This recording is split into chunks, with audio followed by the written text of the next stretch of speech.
Okay, this is my good friend Joel. So Joel, what do you believe in spiritually? What I believe in? Um, I believe in spirituality, not to be confused with spiritualism, and definitely not religion. Spirituality to me is a sense of inner enlightenment, self-improvement, and the believing of karma.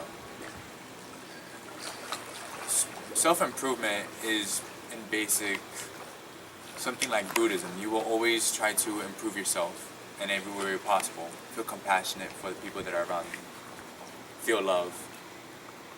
And see how you can improve yourself, challenge yourself to become a better person. There is no right or wrong so long as you're not hurting anyone or yourself. What you can do to better the world, what you can do to better the lives of many or few, and what you can do to better your own life. They all fall together in the same place, so long as you're on the right track, you're doing the right things. And what I mean by the right things is when you challenge yourself to become a better person, to feel more compassion, to feel more love, to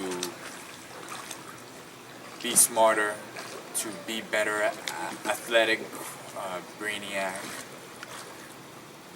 you then get an appreciation for what you can do in life.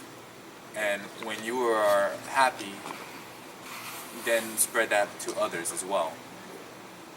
To better the lives of others, to talk about encouraging words to people who are troubled,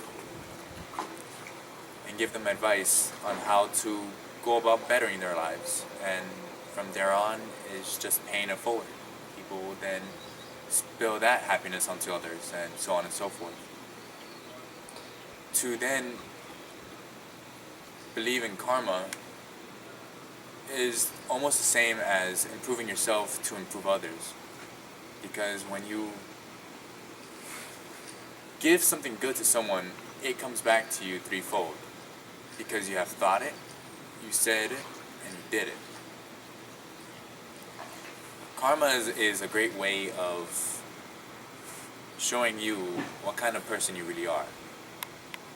The better you are, the better things come back to you. And it sounds crazy, but in reality it's the truth. If you are a bad person and you gain pleasure from hurting other people or seeing other people suffer, you will live a suffering life.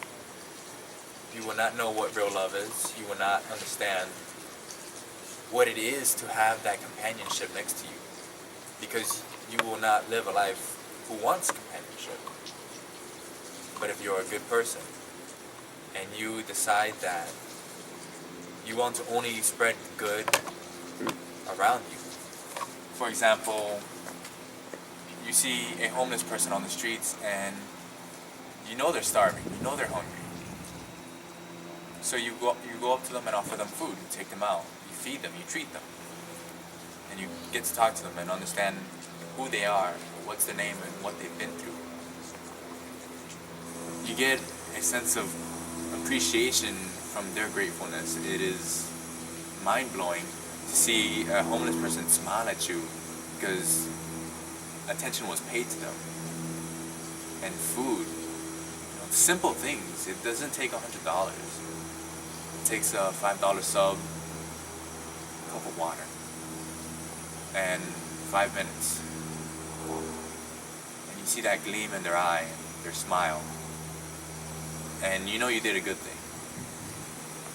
And then who knows, somewhere along the road, they get back on their feet because of your encouraging words and actions, and they're millionaires because of $1 million idea, and they decide to treat you out of thanks.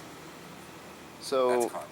what do you think about this superficial society and how it's lately been affecting religion and spirituality today? Superficial society. The superficial society going around today. Wow, there's a lot to say on that. Mainly because in this country there is a lack of culture, lack of discipline and tradition. everyone is more ep on looking good and having what's the newest, latest trends and having the most money. But that has nothing to do with self-improvement. You're only improving what's on the outside, not on the inside, not something that really counts. The effect that it has on religion is a degenerating effect, because in the olden times, religious folk would actually be more kind to each other and be less hypocrites of it. Even though it was going on the entire time, there was just less of it.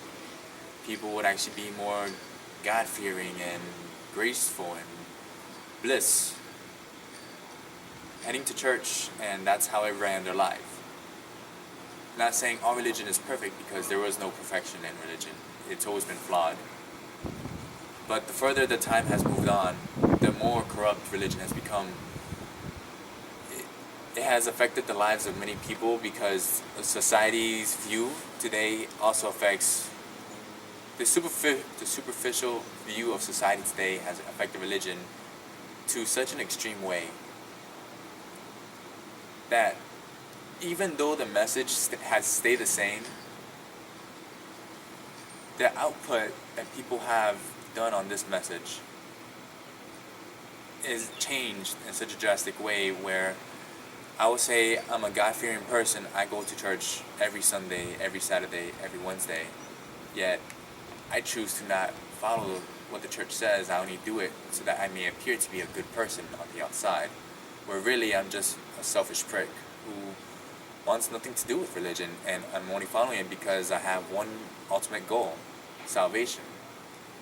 Spirituality, on the other hand, when the New Age movement had happened during the 60s and 70s, it was a completely different, opposite, revolutionary movement than religion. Religion had one ultimate goal, and that was only to seem to be good throughout your life so you can get salvation.